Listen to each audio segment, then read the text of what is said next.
إن الحمد لله نحمده ونستعينه ونستغفره ونعوذ بالله من شرور أنفسنا ومن سيئات أعمالنا من يهده الله فلا مضل له ومن يضلل فلا هادي له أشهد أن لا إله إلا الله وحده لا شريك له وأشهد أن محمدا عبده ورسوله يا أيها الذين آمنوا اتقوا الله وقولوا قولا سديدا يصلح لكم أعمالكم ويغفر لكم ذنوبكم ومن يطع الله ورسوله فقد فاز فوزا عظيما. أما بعد, we start in the name of Allah the Most High, the one to whom belongs all praise, the one who controls all affairs, glorified and exalted is He. And we send blessings upon the Prophet Muhammad sallallahu alaihi wa alihi wasallam and his family and his followers until the end of time. Ameen. Allah subhanahu wa ta'ala, glorified and exalted is He, has legislated upon the Muslims and especially the males among the Muslims to attend this Friday service every single week. That every single week we are required to take a break from whatever it is that we're doing and to come together in order to worship Allah, in order to be reminded, in order to engage in this communal act of worship.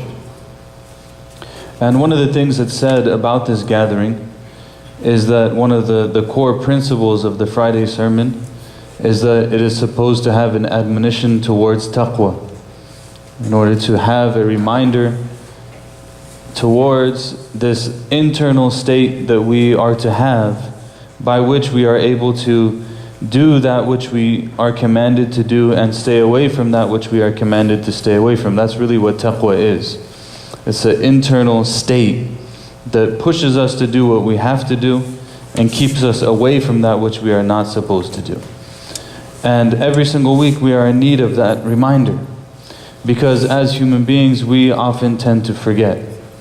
And that's why daily life and the lives that we live and the way that we learn and the way that we act and motivation and all of these kind of things are not things that just happen once and they're done, but that we have to be reminded of certain things regularly.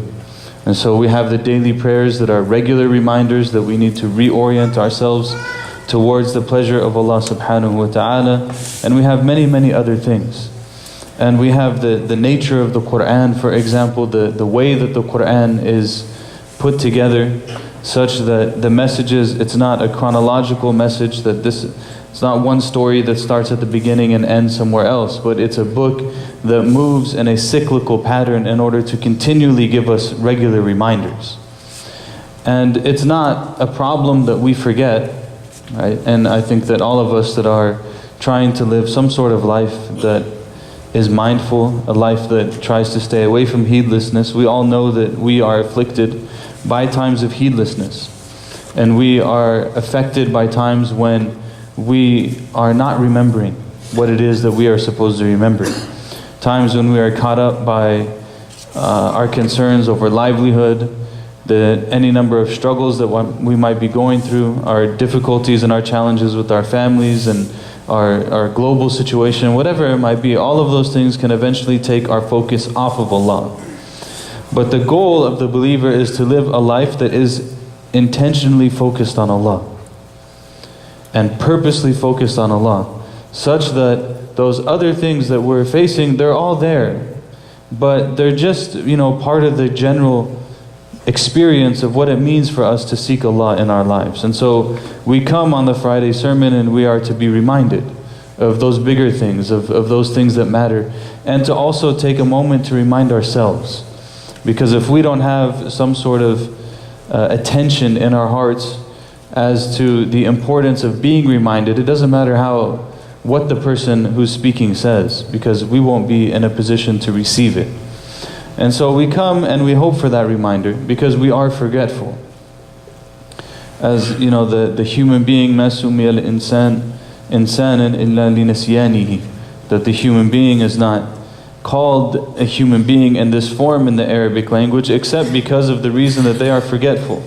It's really interesting actually, the different kind of indications of the word insan, human.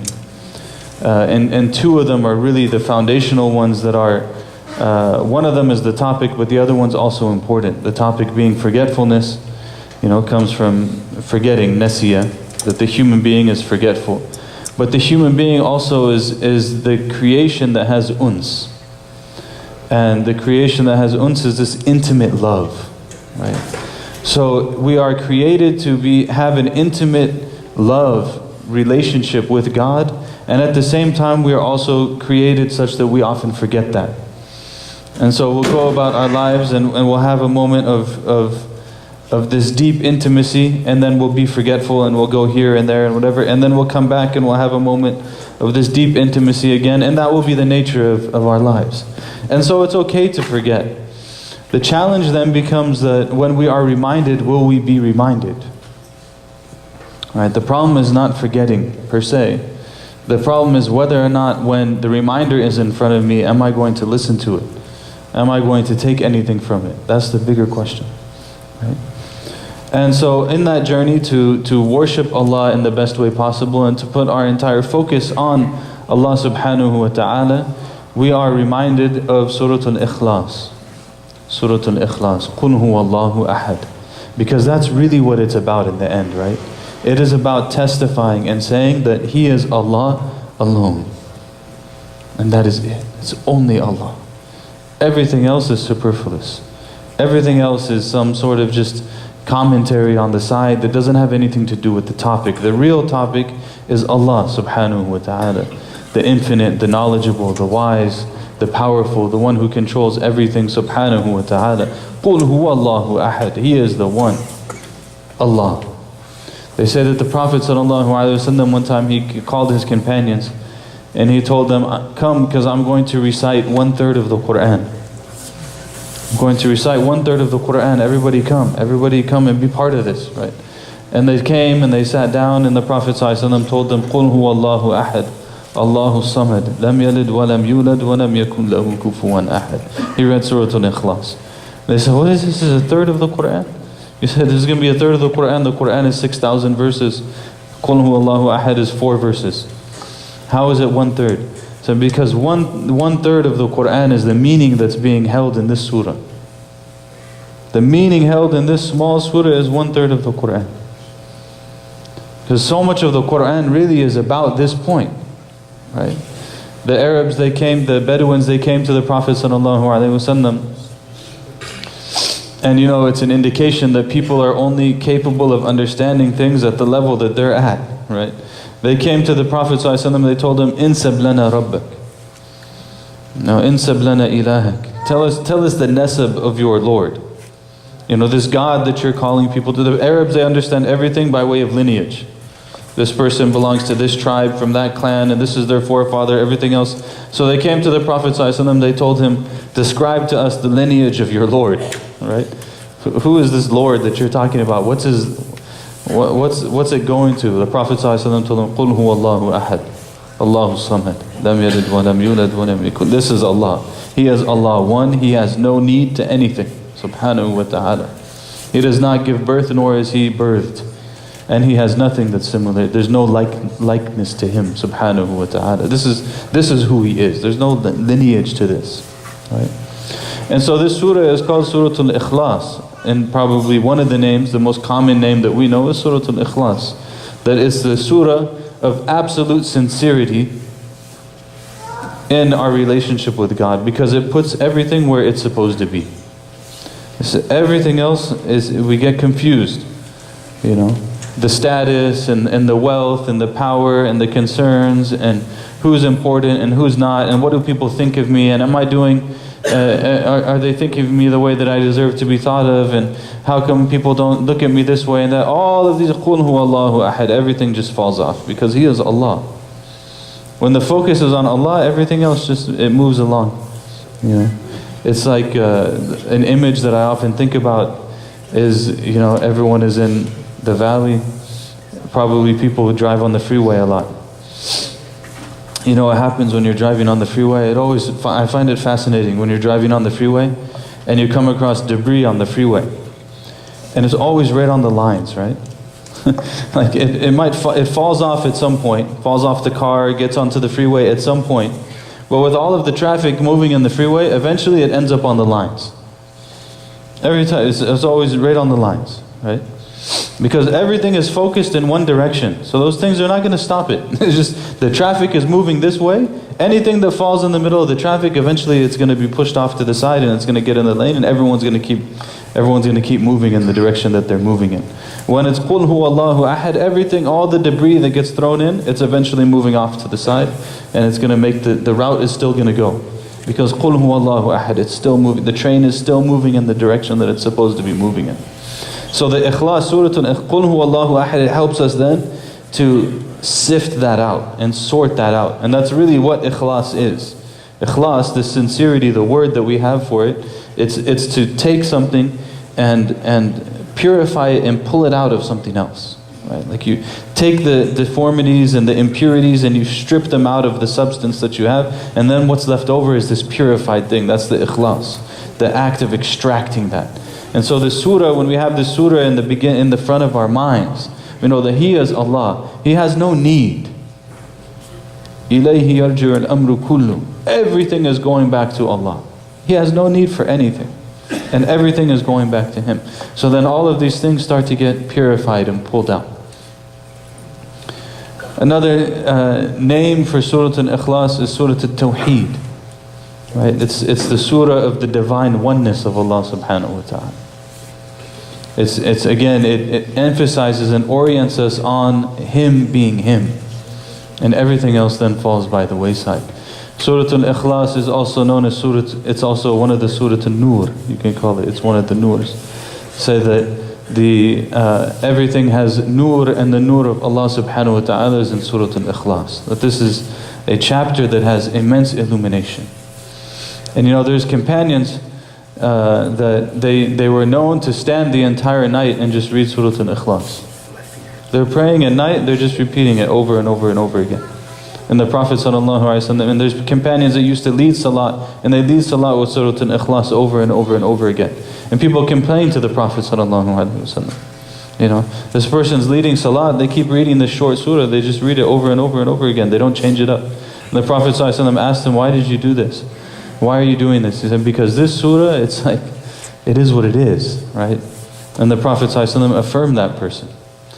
So a lot of these things are different. Sometimes we might read Surah Al-Ikhlas in every single prayer. But we're reading Surah Al-Ikhlas in every single prayer without really paying attention, and because it's short. It's very easy then to switch the intention. To switch the intention, I'm going to read Surah Al-Ikhlas as many times as I read it in all of these prayers, whatever it might be, because it's an important surah, and because it's 1/3 of the Qur'an, and because I want to be reminded of the oneness of Allah subhanahu wa ta'ala, and all of these type of things, then the same act is now shifted. But we come, and the most important reminder is that Allah is Allah, and everyone else, we're just human, we're just here to worship Him. We control whatever we control, we don't control whatever we don't control, we have our families and our businesses and our friends and our desires, everything has to be for the pleasure of Allah subhanahu wa ta'ala. And if it's not, then it won't last. It's not going anywhere, right? But if it's for Allah, then it lasts and it remains, and we find it with Him, and we find His pleasure when we meet Him. أقول قولي هذا وأستغفر الله لي ولكم فاستغفروه إنه هو الغفور الرحيم.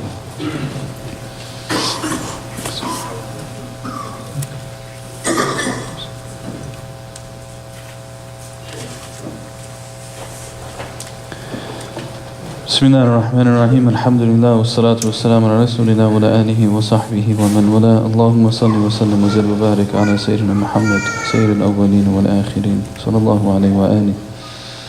We have a dua request from Miss Anjum Quraishi, who had a knee surgery. May Allah subhanahu wa ta'ala give her a speedy recovery. May He give recovery and healing to all those who are ill. May He have mercy on those who have passed away.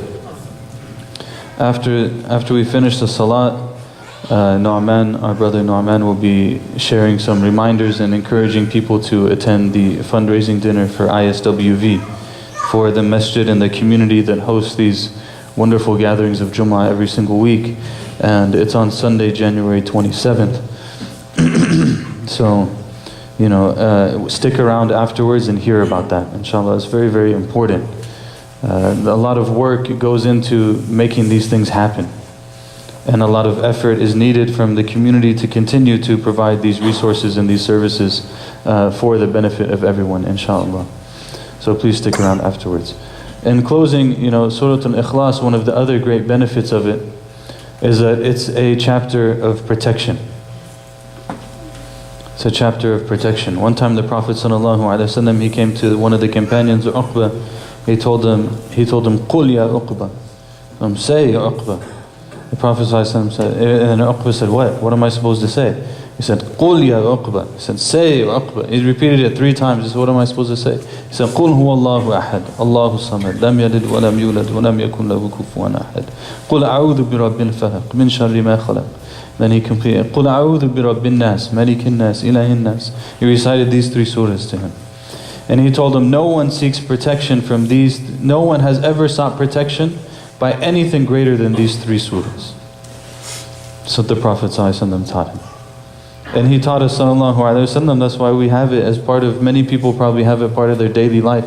Very simple thing to recite the 3 quls, these 3 quls, 3 times in the morning and 3 times in the evening. Very simple thing. And it's a protection against all of the kind of things that are out there. We shouldn't be too arrogant to believe that we don't need protection. There are all kinds of things out there, physical and immaterial, in the seen and in the unseen, that we need protection from. And we need to turn towards Allah subhanahu wa ta'ala.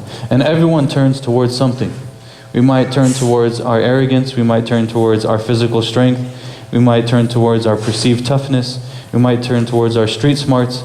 But of course, none of those things are, well, some of them are bad in and of themselves, but some of them are normal and we should seek to cultivate them. But the most important place to seek protection is with Allah.